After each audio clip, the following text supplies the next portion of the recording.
Welcome, folks. It is Jaypher. Xtrfy saved the best for last. The MZ1 wireless is finally here. Coming in at $120, this is Xtrfy's most expensive offering. Call it the Rocket Jump Ninja tax if you want, but it's worthy of the admission price to me. Just like the original, it's durable with no flexing or creaking on my copy, no pre-travel, and slight post-travel clicks hovering over those popular Kale GM 8.0 switches, which offers a nice, snappy, and pristine feel. The slightest post-travel on mouse 5, the far back side button, but it's still sharp and quiet nonetheless. The scroll wheel has smooth steps while still offering the feedback of tactile feel with no audio cues. There's no wobble, and the rubber grip is cozy as it wraps around the entire exposure area of the wheel.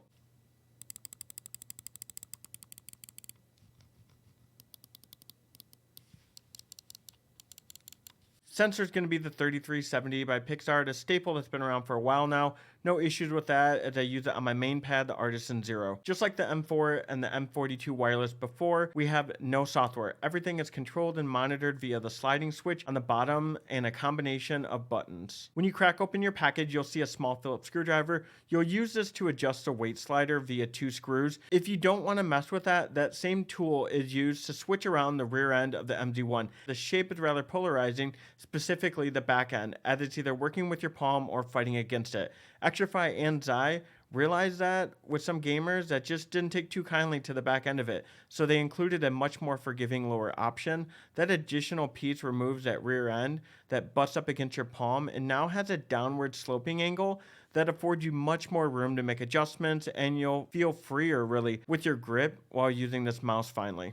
The default one kind of forces your grip style given its intrusive makeup and curves. There is no right or wrong way about making the MZ1 yours. It's finding that sweet spot that offers comfort without sacrificing your control or grip. With less of a surface area contact, that optional piece makes the mouse feel even smaller than it already is though. I found that while the new offering is a nice touch, it just wasn't for me. The default option really gave the MZ1 much of its personality and characteristics that made it stand out in the crowd. I also claw grip, so that dumpster of a back end on the MZ1 was perfect for making proper contact within my hand. If you don't claw grip, instead you might fingertip or palm, and the angle of the wired MZ1 was just too aggressive for you, it's definitely worth checking out this new shape as it does stay out of your way and frees your hand. So while it's important to understand that the MZ1 is no safe shape, we definitely have a lot more leeway here finally. The mouse is still the same size as the original, measuring it at 111 millimeters long and 53 millimeters at that grip width. The mouse's design is very direct. There's no angular sides that run off and nothing really for your ring or your pinky finger to really rest on. The sides are flat and they just kind of drop off right at that angle there. And so that really leaves you with a lot of clamping force you can use though when you are maintaining a grip. But make no mistake, this is still very much a narrow mouse. And the side buttons are all part of this as well, protruding out so you don't fat finger them like other mice. I still love the trigger buttons on the MZ1 a year later as well.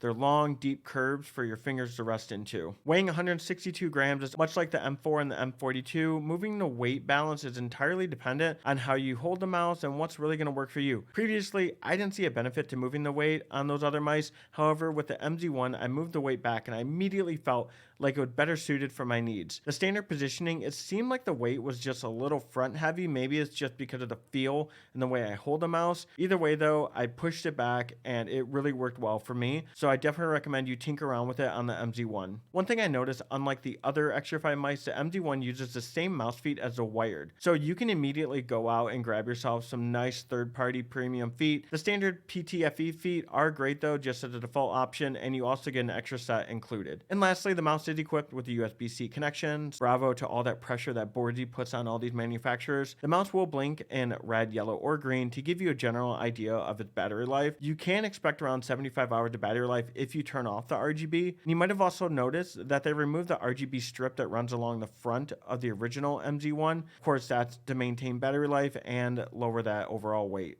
In the end, is the MZ1 wireless worth the additional $50 over the wired brethren? Well, I think I answered that for myself toward the beginning of the video. If you are someone that did love it, absolutely yes, grab this. You can either stick with the default shape or definitely test the waters with that new optional piece. If you're someone that was on the fence with the MZ1, you weren't really sold on it when it came out a year ago. Well, I think that if the back end was the biggest culprit of the wrongdoing of the mouse, then it might be worth checking this out and giving that optional piece a try. And if you're someone that just really didn't like the MZ1 to begin with, this is really the same mouse at the end of the day, so you still want to look elsewhere. But that does it for me. If you have any questions on the mouse or you have any criticism you have on the review, please let me know in the comments below. I definitely want to find ways to improve with each video that I do release. If you did enjoy the video though, please throw a like, and of course, if you want to see more content, hitting that subscription button definitely means a ton to me. Until next time, I am Jaypher.